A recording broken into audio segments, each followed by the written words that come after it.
அம்மனே ஒளி தீபமா உங்க முன்னாடி உட்கார்ந்துருக்காங்க. அதனால அந்த தீபத்துக்கு முன்னாடி உட்காரும் போது பவ்யமா உட்காரணும்.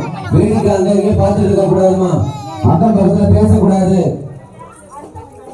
நீங்க திருவிளக்கு ஏந்திருக்கீங்க, திருவிளக்கு தெய்வமா பார்க்கணும். இல்லைன்னா திருவிளக்கு பூஜை பண்றதுல எந்த புண்ணியம். தீபத்துல இருந்து வர ஒளிய அம்மனா பாருங்க. உங்க கவனத்தை சிந்தர வைக்கிறீங்க. எல்லாரும் மேலே கீழே பார்த்துட்டு இருக்கீங்க. உங்க கவர்ல கொடுத்த பொருள் எல்லாம் எடுத்து வைங்க. நைவேத்தியத்துக்காக கொடுத்த பொருள் எல்லாம் பத்திரமா எடுத்து வெளியே வைங்க. உங்களுக்கு கொடுத்த கவர்ல மஞ்சள் இருக்கும். உங்களுக்கு கொடுத்திருக்க கவர்ல உள்ள பொருள் எல்லாம் பிரிச்சு எடுத்து வச்சுக்கோங்க. ஏற்கனவே விளக்கு பூஜையில கலந்துக்கவங்களுக்கு தெரியும், நமக்கு மலர் அர்ச்சனை பண்றதுக்கு மலர் தேவை, குங்கும அர்ச்சனை பண்றதுக்கு குங்குமமும் தேவை. ஏற்கனவே விளக்கெல்லாம் சுத்தப்படுத்தி மஞ்சள் குங்குமம் ரெண்டும், மஞ்சள் குங்குமம் பசங்க வச்சுட்டே வந்துட்டு இருக்காங்க. மஞ்சள் குங்குமம் வேணும்.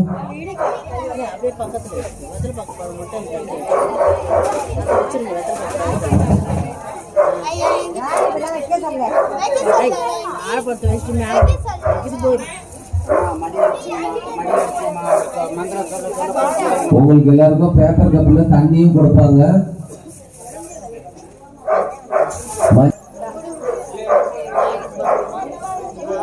இங்க உள்ள குட்டீஸ் எல்லாம் வந்து பேசிட்டே இதெல்லாம் தூக்கி வெளியில போட்டுருங்க. விளக்கு பூஜையில கலந்துக்காதவங்க கொஞ்சம் யோசனை பண்ணுங்க. நான் கேட்கிற கேள்விய, சபரிமலைக்கு போற ஐயப்ப பக்தர்களை ஏன் சாமின்னு கூப்பிடுறாங்கன்னு சரியான விளக்கம் சொல்றவங்களுக்கு 1000 ரூபாய் பரிசு. மாலை போட்டுருக்கவங்களை ஏன் சாமின்னு கூப்பிடுறாங்க? எல்லாரும் இங்க வந்தப்ப நான் பார்த்தேன், நிறைய பேர் மாலை போட்டுறவங்களை பார்த்த உடனே சாமி சாமின்னு கூப்பிடுறாங்க. ஏன் சாமின்னு கூப்பிடுறாங்க? விளக்கு பூஜையில எல்லாருக்கும் யோசனை பண்ணுங்க. விளக்கு பூஜையில உள்ளவங்களுக்கு ஆன்சர் தெரிஞ்சு அப்புறமா சொல்லுங்க.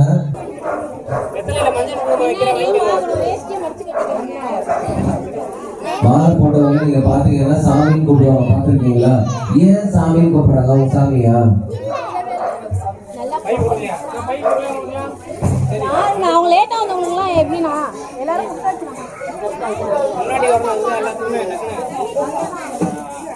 சரியான பதில் சொல்லணும். ரெண்டாவது கேள்வி, ஏன் அவங்க கருப்பு நிறத்துல வேட்டி கட்டுறாங்க? நம்ம கலாச்சாரத்துல கருப்பு வந்து கட்டக்கூடாதுன்னு, நல்ல நிகழ்ச்சிகள்லாம் பொம்மைகள்லாம் கருப்பு கட்டக்கூடாதுன்னு. ஐயப்ப பக்தர்கள் மட்டும் ஏன் கருப்பு வேஷ்டி கட்டுறாங்க, கருப்பு சட்டை போடுறாங்க? கருப்பு அப்ப நல்ல கலர் தானே? கருப்பு நல்ல கலரா கெட்ட கலரா? ஐயப்பாக்கு கருப்பு பிடிக்கும். ஆனா கருப்பு ஏன் நல்ல கலர் இல்லைன்னு சொல்றாங்க எல்லாருமே? நல்ல காரியத்துக்கெல்லாம் கருப்பு கட்டக்கூடாதுன்னு ஏன் சொல்றாங்க?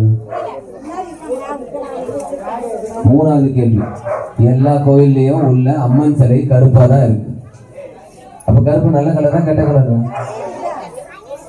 எல்லா கோயில்ல உள்ள அம்மன் சிலை எல்லாமே கருப்பு கலரா தான் இருக்கு. கருப்பு நல்ல கலரா கெட்ட கலரா? தெருவிளக்கு பூஜையில் உள்ளவங்களும் யோசனை பண்ணுங்க. கருப்பு ரொம்ப நல்ல கலர். பெண்கள் மத்தியில கருப்பு கட்டக்கூடாது அப்படின்னு ஒரு தவறான மூட நம்பிக்கை இருக்கு. கருப்பு நல்ல கலர், கருப்பு சட்டை தான் போட்டுட்டு இருக்காங்க.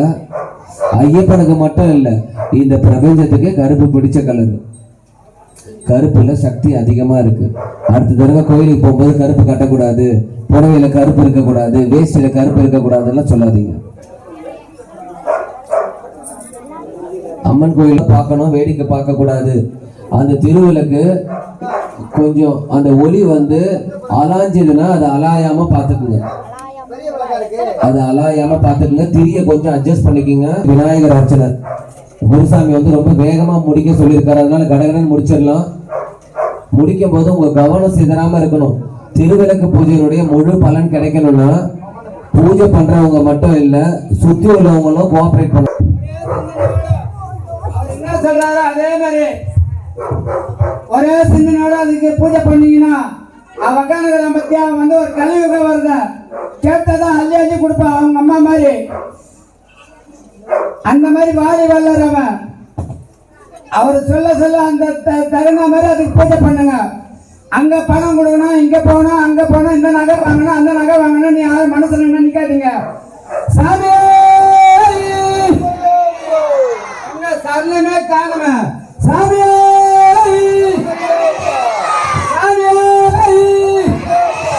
சாமியே ஹரிஹர சுதனே அநாத ரட்சகனே ஆபத்தை காப்பவனே ஈசன் தேவனே நீதியா தெய்வமே அன்னதான பிரபுவே இப்பெந்தம்மாச்சாரியே சத்தியம் நித்தியராஜனே பண்புலி வாகனனே மகத்திய வென்றவனே எங்கள் அறிவு பார்த்தன பகவானே மின்ன காத்திரசிக்கின பகவானே விக்கிறது பகவானே காட்சி தருணம் பகவானே மலையற்றி தருணம் பகவானே மலையறக்கி தருணம் பகவானே கட்டுமணி தக்கன பகவானே சாமியே. பூஜை ஆரம்பிக்கலாமா? எல்லாருக்கும் தண்ணி வந்துருச்சா? தண்ணி வந்துருச்சுன்னா சரணம் ஐயப்பான்னு சொல்லுங்க. எல்லாருக்கும் தண்ணி வந்துருச்சா? மஞ்சள் வந்துருச்சா? குங்குமம் வந்துருச்சா? பூ வந்துருச்சா?